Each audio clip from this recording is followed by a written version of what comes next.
یہ 30 جون 1908 کی بات ہے جب سائبیریا کے علاقے ایونکی کے رہائشیوں نے آسمان پر نیلے رنگ کی روشنی کی حرکت کو رپورٹ کیا جو ان کے بقول سورج کی روشنی کی طرح تیز تھی۔ روشنی کی رپورٹ کے 10 منٹ بعد ایسی گرجدار آواز سنائی دی جیسے بھاری توپ خانے سے گولہ باری کی جا رہی ہو۔ یہ آواز مشرق سے شمال کی جانب سفر کر رہی تھی۔ اس کے بعد ایک شاک ویو نے قصبے کو ہلا کر رکھ دیا، کھڑکیاں اور دروازے ٹوٹ گئے۔ دھماکے کی آواز کی لہریں ایشیا اور برطانیہ تک زلزلہ پیما مراکز نے ریکارڈ کی، مگر ایونکی اور ارد گرد کے قصبوں کے رہائشیوں نے در حقیقت کسی قسم کے حقیقی دھماکے کو نہیں دیکھا۔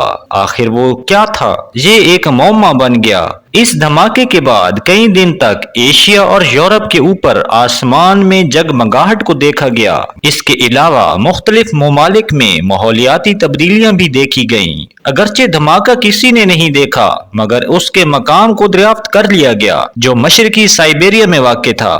وہاں موجود 800 اسکوائر میل رقبے پر پھیلے جنگل کے تقریباً 8 کروڑ درخت مکمل طور پر غائب ہو گئے اور کوئی وجہ بھی سامنے نہ آ سکی۔ ابتدا میں سائنسدانوں کا کہنا تھا کہ یہ سب دھماکے کا نتیجہ ہے، مگر اس مقام پر کبھی کوئی گڑھا نہ مل سکا۔ جنگل کا جتنا بڑا حصہ تباہ ہوا اس سے اندازہ لگایا گیا کہ دھماکے کی طاقت 10 سے 15 ٹن تھی۔ سائنسدان یہ جاننے کی کوششوں میں لگ گئے کہ یہ دھماکہ کیوں ہوا، کیسے ہوا، کیونکہ اتنی طاقت کے دھماکے سے ایک بڑا شہر تباہ ہو سکتا ہے۔ خوش قسمتی سے وہ علاقہ آباد نہیں تھا ورنہ بہت زیادہ جانی نقصان ہو سکتا تھا۔ دھماکہ اتنا شدید تھا کہ اس کی حرارت کو ارد گرد کے قصبوں کے رہائشیوں نے بھی محسوس کیا۔ ایک عینی شاہد نے اس موقع پر بتایا کہ آسمان 2 حصوں میں تقسیم ہو گیا تھا اور جنگل کے اوپر آسمان کا شمالی حصہ آگ سے بھرا ہوا لگتا تھا۔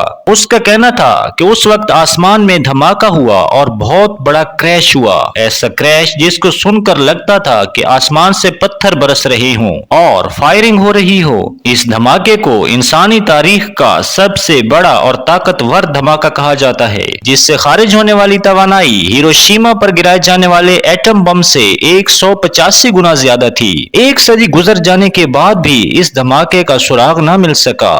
آج بھی سائنسدان تحقیق میں مصروف ہیں کہ آخر اس جگہ کیا ہوا تھا۔ کچھ سائنسدان کہتے ہیں کہ ایک سیارچہ اس دھماکے کی وجہ تھی۔ اگر یہ کوئی سیارچہ تھا تو اس کے ٹکڑے یا کسی قسم کے شواہد کہاں ہیں؟ کچھ سائنسدان کہتے ہیں کہ یہ آتش فشاں پھٹنے یا کان کنی کا کوئی حادثہ تھا، مگر اس کا بھی کوئی ثبوت نہیں ملا۔ دھماکے کے 20 سال بعد روس کی تحقیقاتی ٹیم نے 1927 میں اس جگہ کا دورہ کیا۔ اس ٹیم کا خیال تھا کہ کوئی خلائی جسم فضا میں پھٹا جس سے یہ دھماکہ ہوا، مگر کوئی بھی گڑھا یا خلائی ذرات نہ مل سکے۔ اس پر ٹیم نے وضاحت پیش کی کہ علاقے کا دلدلی حصہ اتنا نرم تھا کہ تمام تر ملبہ اس کے اندر سما گیا۔ لیکن دوستو، حیران کن بات یہ تھی کہ دلدلی حصے کی گہرائی میں بھی کچھ نہ ملا۔ ناظرین، اس دھماکے کے بارے میں سائنسدان کچھ بھی معلوم نہ کر سکے تو عجیب و غریب سوالات نے جنم لینا شروع کیا، جیسے کہ کسی خلائی مخلوق کا اسپیس کرافٹ اس مقام پر گر کر تباہ ہوا،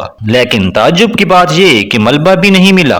بحث ختم نہ ہو سکی۔ 1973 میں ایک تحقیق میں بتایا گیا کہ ایک بلیک ہول کا زمین سے ٹکراؤ ہوا جس کی وجہ سے یہ دھماکہ ہوا، مگر اس کی تردید پر مبنی تحقیق فوری طور پر سامنے آ گئی۔ اس کے بعد 2020 میں ایک تحقیق میں خیال ظاہر کیا گیا کہ ایک بڑا آئرن شہاب ثاقب زمین کے اتنے قریب آ گیا کہ بہت بڑا شاک ویو پیدا کر سکے، مگر ٹکرائے بغیر زمین کے پاس سے گزر گیا اور شاک ویو کا اثر اس خطے میں دیکھنے کو ملا۔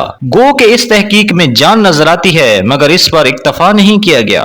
دوستو، یہ واقعہ انسانی تاریخ کے چند ایسے پراسرار ترین واقعات میں سے ایک ہے جس پر صدی گزرنے کے بعد بھی تحقیق جاری ہے۔ تقریباً 1 صدی گزر جانے کے بعد بھی اس گتھی کو سلجھایا نہ جا سکا۔ آج کے دور کی جدید ٹیکنالوجی بھی اس راز سے پردہ اٹھانے میں تاحال ناکام نظر آتی ہے۔ تاہم ریسرچ ابھی جاری ہے اور آنے والے برسوں میں اس حوالے سے مزید خیالات سامنے آتے رہیں گے۔